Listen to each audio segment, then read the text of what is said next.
आशा information India news channel में मैं सपना प्रजापति आप सभी का स्वागत करती हूँ। आप देख रहे हैं Asha information India news channel Noida. आप देख रहे हैं Asha information India news channel.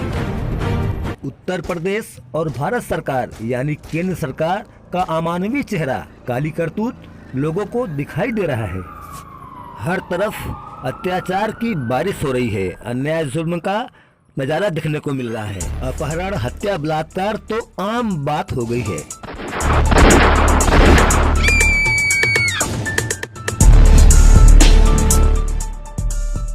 डेढ़ महीने से धरने पर बैठे किसानों के साथ नाइंसाफी की जा रही है।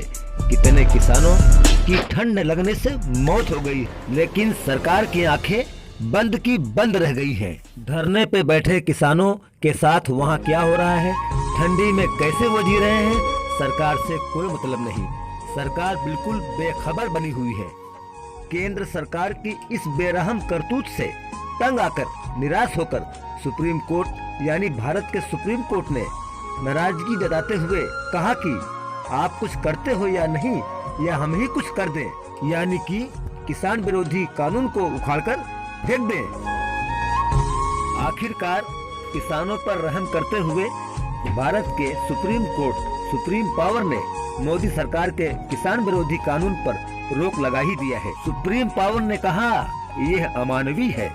आज 12 जनवरी 2021 को दोपहर में आखिर में किसान विरोधी कानून पर रोक लगा ही दिया। यह रोक सुप्रीम कोर्ट ने लगाई है। अब हम आपको ले चलते हैं जनपद प्रयागराज माने इलाहाबाद, जहां पर जुल्म और न्याय की ईंट से मकान तैयार किया गया है। लोगों ने गुहार लगाई लेकिन किसी ने सुना ही नहीं। प्रयागराज के DM, SSP, IG, DIG, commissioner सब के सब एक दूसरे के पूरक बने थे। किसी ने नहीं कहा कि यह निर्माण रोक दिया जाए। इलाहाबाद यानी प्रयागराज के थाना हंडिया अंतर्गत कस्बा बरोत में सरकारी जमीन पर एसडीएम ने अवैध निर्माण करवाया है। खुद एसडीएम ने मौके पर जाकर अवैध निर्माण कार्य करवाया है। यह जमीन आबादी की है, जिसका इलाहाबाद की अदालत में दीवानी का मुकदमा चल रहा है। फिर भी पुलिस वाले और उप जिलाधिकारी के सहयोग से बरोत में इमाम बाड़े के पास अवैध निर्माण करवाया गया है। रातों दिन पुलिस ने अवैध निर्माण करवाया है। सारी रात अवैध निर्माण कार्य चलता रहा है। 4-5 दिन में अन्याय और जुल्म का मकान तैयार कर दिया गया है। एसडीएम और पुलिस ने बिल्कुल भी इस तरह से अत्याचार को करने से गुरेज नहीं किया है। पीड़ित पक्ष ने शासन से बहुत गुहार लगाई, किंतु किसी ने एक न सुनी। आइए हम उत्तर प्रदेश के बारे में खरी खोटी सुनते हैं। उत्तर प्रदेश का क्या हाल है सुनते हैं हम ओम प्रकाश राजभर से, जो बीजेपी में मंत्री रह चुके हैं। बीजेपी सरकार की करतूत का पर्दाफाश कर रहे हैं ओम प्रकाश जी। ये हम लोग संगठित हो रहे हैं। प्रदेश में अराजकता का माहौल है, अपराधियों को संरक्षण मिल रहा है। इससे निजात दिलाने के संरक्षण मिल रहा है।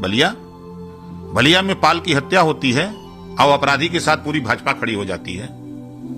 हाथरस में बेटी के साथ हत्या बलात्कार होता है, पूरी बीजेपी बलात्कारियों के साथ खड़ी हो जाती है।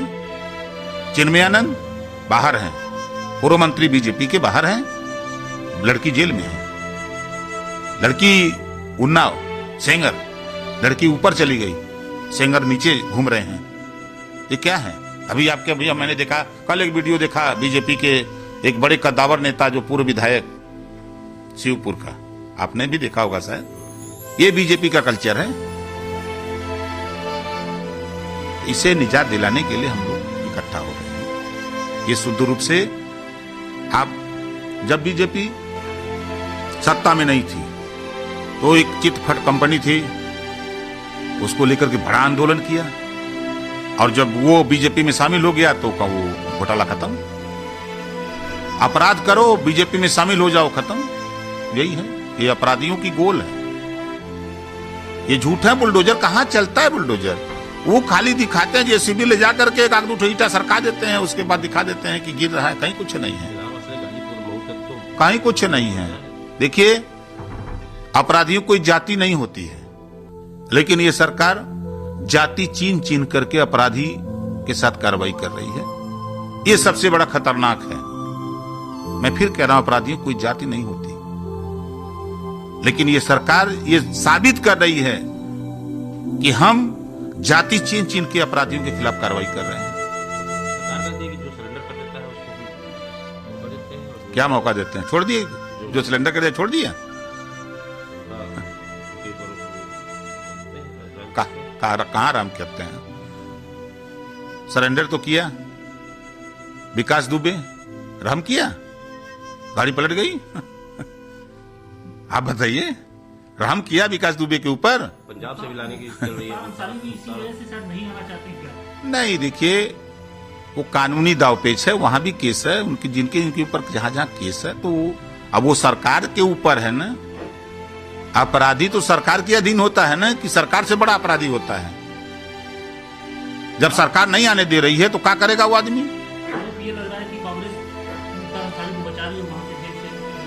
बीजेपी भी तो बचा रही है, वही कहां बचा रही है? कांग्रेस कहां बचा रही है?